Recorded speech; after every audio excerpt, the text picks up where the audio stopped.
Hi students, so now in this tutorial we're gonna go ahead and create our first C# application. So now at the top just click on file and then click on new and then click on project.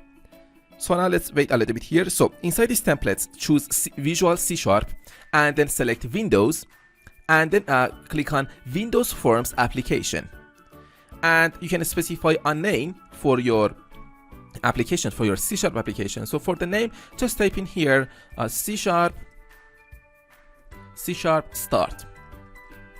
and you can specify the location and the solution name. So I'll talk more about the solution file later, and then you can specify a directory specific for your solution, and then here just click on OK. So as you can see, it says that the project and solution names cannot actually contain any of the following characters. So we cannot actually put these characters inside the name of our application. Look at these characters. So the hashtag is actually illegal. So we need to actually delete this hashtag. So here I can say C# as a word. C# start and then click on OK. So now let's wait a little bit here. So now our application is actually created. So look at this view here, look at the IDE here. We have some menu items at the top. We have the toolbox, so I'll talk more about the toolbox later. And we have the properties. So if you don't have the toolbox open, just at the top just click on view, and then here click on toolbox here, or you can actually use this shortcut in order to open the toolbox, Control Alt X. And we have also the properties here. So if you don't have the properties open here, you just need to click on at the top view, and then at the bottom here we have this properties window, and the shortcut is F4. And we need to actually open this, the solution explorer. So this is the solution explorer, Control Alt L, click on it. So we have this solution explorer. So we have all these C# specific files here, so I'll talk more about them later. For now, we just want to design the user interface of our application. We don't want to actually code our application. So we have this form. Let's run our application now.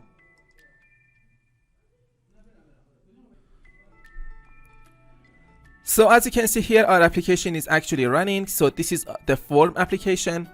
And as you can see, this form is actually empty. So let's actually close this form, this application now. And for example, I want to change the background color of my form, my application actually.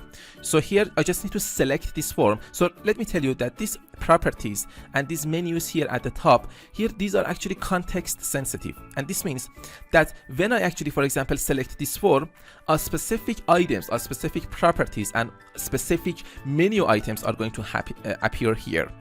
Right? This is very important.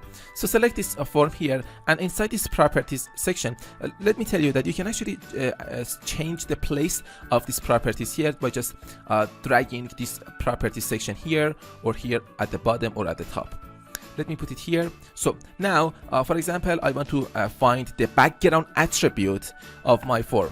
So first, let me tell you a little bit about these icons here. So these icons are gonna actually specify how you want to sort these properties. So for example, this first icon is the categorized, right? If you select this one, you can see that these properties are actually sorted in a categorized manner, right?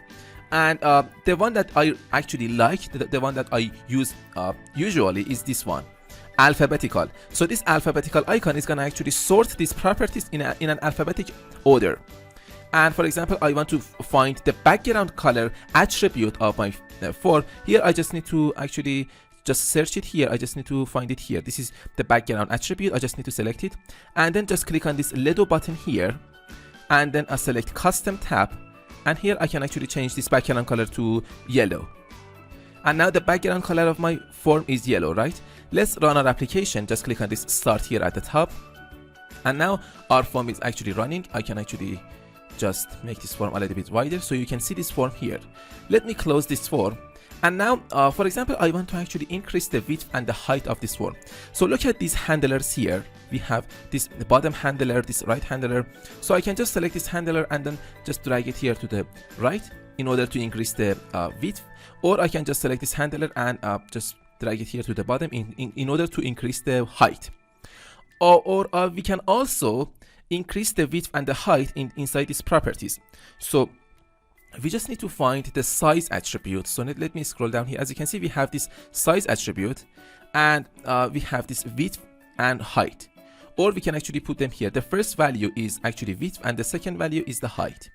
So I can actually say, for example, the width is 300 and the height is 200, and then press on enter key on your keyboard. So now you can see that the width and the height of this form is actually changed. Or I can easily just select this handler and increase the width and the height. Let's run our application now. So you can see this application here, this form. Let me close it here.